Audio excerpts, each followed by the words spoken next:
Good morning. Happy Sunday. I have another video. I'm really excited about this one because I've been waiting for ages for this one. I'm talking again about books with the same title, or in this case essentially the same title. They're not exactly the same, but close enough.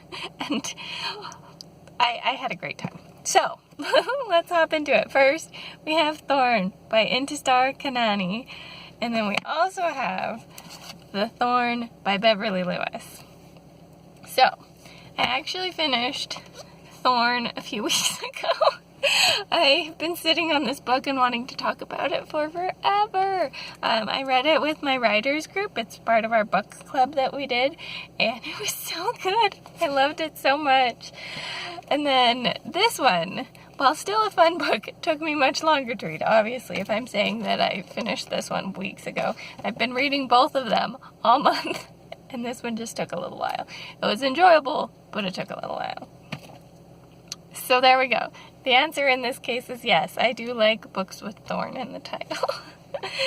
So let's talk about why I liked these books. So we've got Thorn here by Intistar Khanani. This is a retelling of The Goose Girl. However, as I mentioned, this was something that I read with my writers group. And so we were just like discussing our book club, and someone said, let's read Thorn. And I was like, okay, I'll read Thorn. I didn't read the background on it or anything. So going into it, I did not know that it was a retelling of The Goose Girl. I hadn't even read like the back of the box, any of that. I was just like, cool, my writers group is doing Thorn. I will read Thorn. Also, I read Sunbolt by Intistar Khanani earlier this year. And loved that. So I was like, I don't need to know what it's about. I'm just gonna love it because I loved Sunbolt. Oh, this book was so good.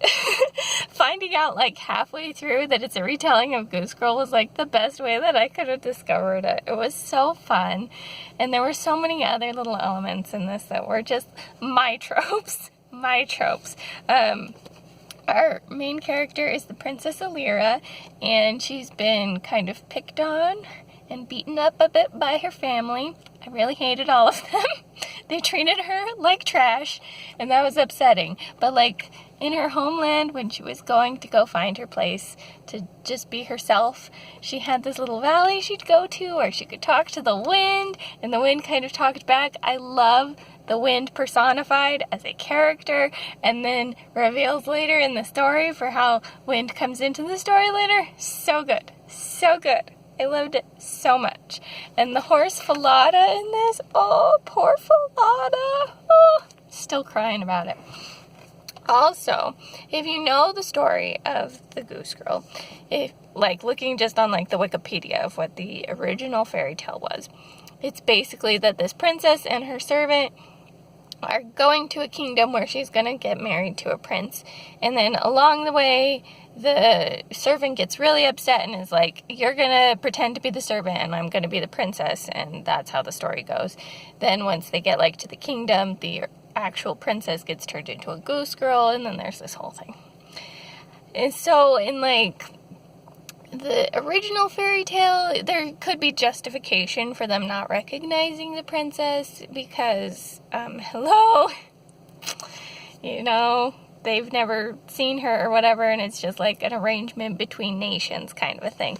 However, in Thorn, it was so cleverly thought out. It was all through magic. There's this magical lady who comes along and like threatens the Princess Alira, and then on the road with this servant girl, well, she's not really a servant, she's a noble girl in this case, but her and Alira don't get along, and Alira accidentally ruined her chances of getting married in her own country, so her mother and her brother, being what they are like, you can just take her with you, have fun with that, figure that one out, kind of a thing. So, you know, the girl that she's sent with has this grudge against her, and then our magical lady comes along and swaps their bodies basically, and I was like, oh, that's such a good way to do it, you know, that it's like magically it's like magically done, so obviously you wouldn't recognize them even if you had seen the princess before, and oh, it was so good. I loved it so much. I don't want to spoil more than that.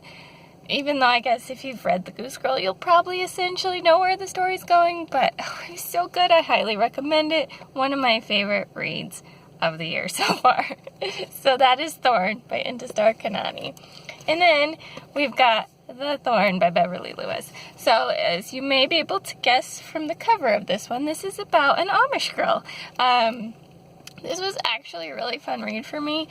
The author, I believe, was previously Amish, sorry, because it says she was born in the heart of Pennsylvania Dutch country, which I think is Amish.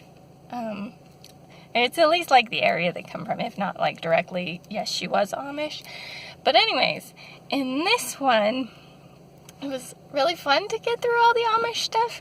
In college, I took German classes, so they technically speak Pennsylvania Dutch / Deutsch, but a lot of the words were really similar to German, so there were times where I didn't even need like the cursory little like translation thing after they used like a Dutch word. Or when they were saying like danke for thank you, I was like, oh yeah, that's like danke in German. And it was great and fun, and I loved that aspect of it. The actual plot line, I'm a little torn about. It is a full trilogy, so maybe I'll read more of it, but I don't know. So the main character is this girl, Rose, and then we also feature a lot of her sister, Hen.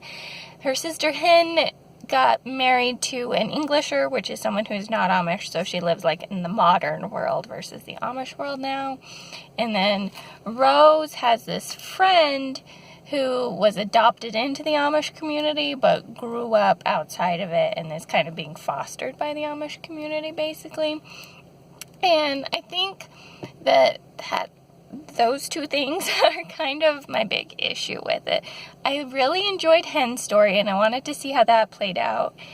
And I thought that Rose's story with Nick, who's the boy who's adopted into the Amish world, was interesting, but I didn't like how the two were mixed together. Like, I'd finally be getting into the story for one of them, and then it would switch to the other kind of a thing.